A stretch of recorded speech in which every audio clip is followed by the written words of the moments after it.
barulho do motor de partida. Agora vai uma dica muito importante sobre o barulho do motor de partida. O carro da linha Volkswagen e outras linhas GM, Fiat, pode fazer esse barulho. Funciona aí. Desligue novamente.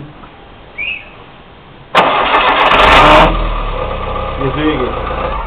Quando ele fizer esse barulho, procure imediatamente uma autoelétrica para resolver esse problema. Tocar o embuchamento, dar uma limpeza e tudo vai ficar ok.